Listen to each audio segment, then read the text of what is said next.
Hi, everyone. Thanks so much for the opportunity to present today. And my name is Cronholm. I'm the CEO and co-founder of Akeyna.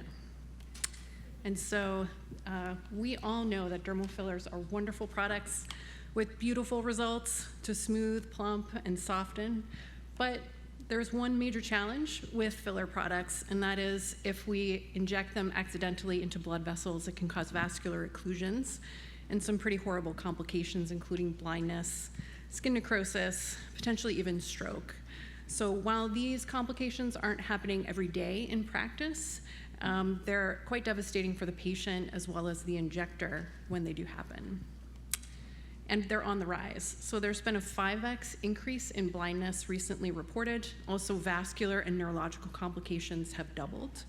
And we also know the FDA is very concerned about these kinds of complications.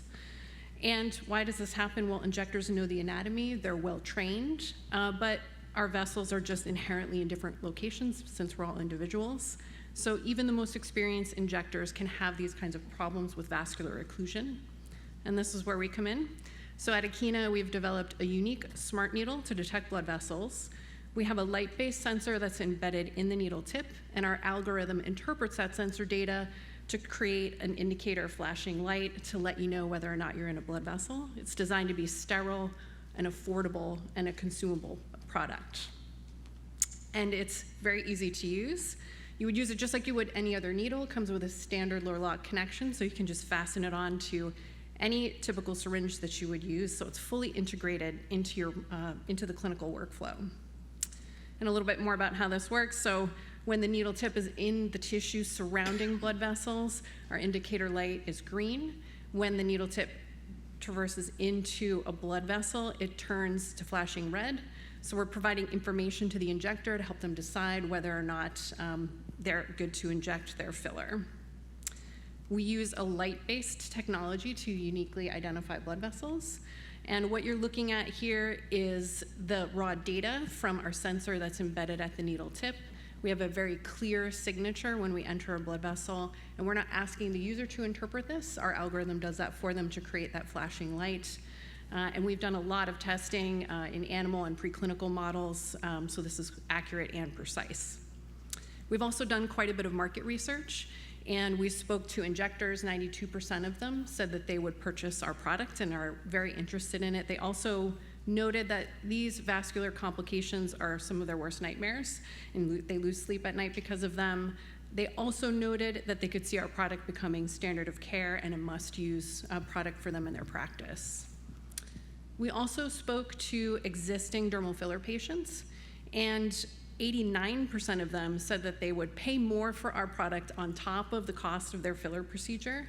And you'll notice on the bar chart here that many of those 89% said they would pay 20% or more for a safer procedure with Akeyna. And when we look at the younger demographic, that 89% actually jumps up to 94% who said they would pay more for our Akeyna. So we know that these younger patients are more risk averse as well. We also have a incredibly experienced team behind the product. So myself and the Akeyna team are all serial entrepreneurs with industry experience in aesthetics. And our technology was invented at MGH by Dr. Rox Anderson, Dr. Molly Warner, and also Dr. Gary Tierney. So we just have an incredible team behind the product as well. And since we do have that technology that was invented at MGH, we have an exclusive worldwide license in place from MGH for the intellectual property. And then at Akeyna, we've filed our own IP and really doubled down, so we have quite a broad and comprehensive IP portfolio on the product as well. We've also talked to the FDA, and so we know that we're on a fast and low-risk path to regulatory clearance on a 510(k) path, and they've actually also told us we can use a plain old standard needle as our predicate device. We do have an award-winning technology. We were actually sponsored by the American Society of Plastic Surgeons in the MedTech Innovator Program. We are also backed by leading investors, and we do happen to be raising a current round of funding right now. And so I'll wrap it up there and say, please join me in helping us move the needle forward and make these horrible complications a thing of the past. We're going to start with Mark at the other end, and we're going to come this way. Great product. Congratulations on the progress. Could you speak to your go-to-market? Who are you selling to? Practices or the supply chain folks? Yeah, thank you so much. We have put together a commercialization strategy, and we know how to do that. We've done that before. I did that at my last company. So really, we can sell this direct. It is an accessory. We are open to partnering with folks as well, because we're not selling the syringe. We're just selling the needle on its own. And we have a great network of folks. We plan to sell to key opinion leaders initially, and then develop out a small sales team from there. I love it, actually. I think it's really quite brilliant, right? I've been to the doctor many times. You get these little blood vessels popping out, right? I'm always nervous about that.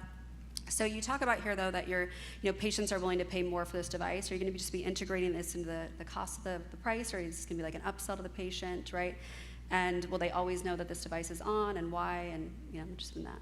Yeah, so in the market surveys that we did in talking to physicians, a lot of them told us they would just pass the cost on to the patient.